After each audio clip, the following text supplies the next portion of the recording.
Hello friends, আজকে আমরা একটা খুব গুরুত্বপূর্ণ একটি পার্ট নিয়ে আলোচনা করব। সেটা হচ্ছে আমাদের কন্ডিশনাল ফরম্যাটিং। এই কন্ডিশনাল ফরম্যাটিংটা আমরা কিভাবে ইউজ করব, সবকিছু আজকে এই ভিডিওতে থাকছে। তো এইটা করার জন্য আমাদেরকে প্রথমে যাইতে হবে আমাদের মাইক্রোসফট অফিস এক্সেলে।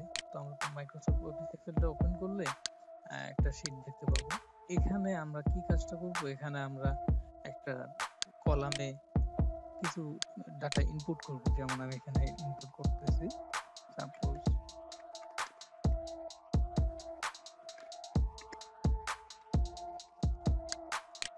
এই এই যে আমরা ডাটাটা ইনপুট করলাম, এই ডাটাটার ইনপুট যেটা করছি এখানে একটু লক্ষ্য করি। এটাতে দেওয়া আছে আমাদের 6000, 6000, 5000, এরপর 2000। তো এখানে এটা একটু পাল্টে দিই, এটা 7000। তো এখানে বললাম 7000, 5000, 2000। তো এখানে কম্পেয়ার বলতে আমরা 5000, 5000-এর বড় হলো 7000, আর সব থেকে ছোট 2000। এইটা কিভাবে আমরা লেভেলে প্রকাশ করব? তো সেই জন্য আমাদেরকে এই কন্ডিশনাল ফরম্যাটিংটা ইউজ করতে হবে। এটা প্রকাশ করার জন্য আমাকে প্রথমে এটা সিলেক্ট করতে হবে। সিলেক্ট করার পর এখানে যাব, এখানে গিয়ে দেখব যে এখানে হাইলাইট সেল রুলস দেওয়া আছে, এখানে গ্রেটার দেন, এখানে লেস দেন। এই দুইটার কাজটা একটু দেখাবো আজকে। গ্রেটার দেনটা হচ্ছে হলো বৃহত্তর। এখানে আমরা একটা সেল দেব, এখানে এটা কমা দিই। এখানে দেওয়া আছে 4500। 4500-এর উপরে যেটা থাকবে সেটাকে লাল মার্ক করবো, অর্থাৎ 4500-এর উপরে আছে 5000 এবং 7000, এটাকে লাল মার্ক করা আছে।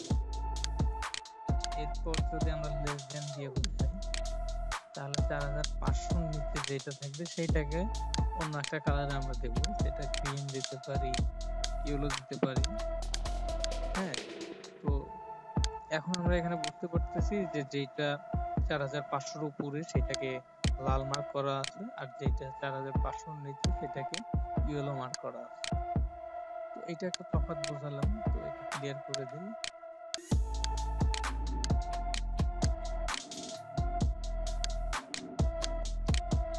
এরপর আমাদের এখান থেকে দেখতে পাবো যে টপ বটম রুলস। তো টপ বটম রুলস বলতে আমরা যেটা বুঝি যে 100 জনের মধ্যে 10 জনকে সিলেকশন করা হয়। এই সিস্টেমকে আমরা বুঝি টপ 10।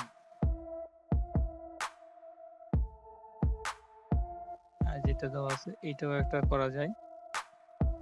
তো এটা করার জন্য আমাকে প্রথমে এটাকে ক্লিক করতে হবে। এরপর আমি এখানে টপ 10 না দিয়ে দেবো হচ্ছে টপ 2, যেহেতু আমাদের এখানে তিনটা রুলস আমরা ইউজ করছি। আমরা বুঝতে পারতেছি এই তিনজনের মধ্যে টপ 2-তে আছে এই 5000 আর 7000।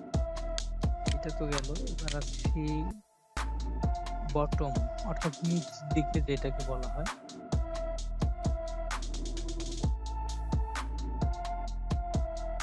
তো এখান থেকে আমি বটম 2 দেব। বটম 2-র কালারটা একটু ভিন্ন দিয়ে দিই, তাহলে বুঝতে পারবো। এই তিনটা কোণের মধ্যে সর্বনিম্ন 2 জন হচ্ছে হলো এর, এটা হলো সর্বোচ্চ। আশা করি কন্ডিশনাল এই ফরম্যাটিং এর কাজটা বুঝতে পারতেছি। আমরা আবার এটাকে আমরা ক্লিয়ার করে দেব। এরপর আছে ডাটা বারস। ডাটা বারস থেকে আমাদের এইটার লেভেলটা বোঝানোর ক্ষেত্রে এটা কাজে লাগে। যেমন এইটা 5000, এটা লেভেল এই পর্যন্ত, এটা 2000, এটা লেভেল এই পর্যন্ত, এটা 7000, এটা ফুল লেভেল। তাহলে বুঝতে পারতেছি যে এটা লেভেল বোঝাই দিচ্ছে, তফাৎ বোঝাই দিচ্ছে। হ্যাঁ, এবার আমরা ক্লিয়ার রুলস আবার করে দিই। এটা দেখি কালার সেভ।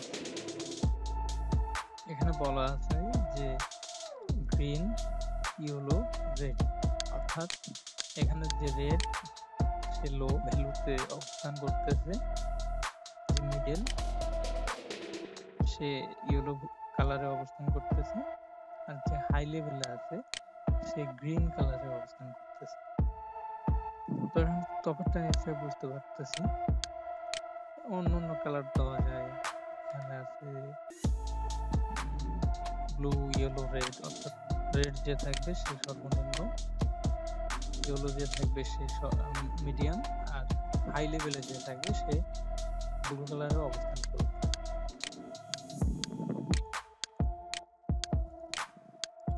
এরপর আছে আমাদের আইকন সেট। আইকনটা তো তফাৎ বুঝতে পারি যে এখানে হাই লো তিনটা আইকন দেওয়া আছে। তো এখানে দেখতেছি 5000 যেটা, এটা মিডিয়াম অর্থাৎ এই দিকে চলে গেছে, যেটা লো সেটা নিচ দিকে থাকবে, যেটা হাই সেটা উপরে।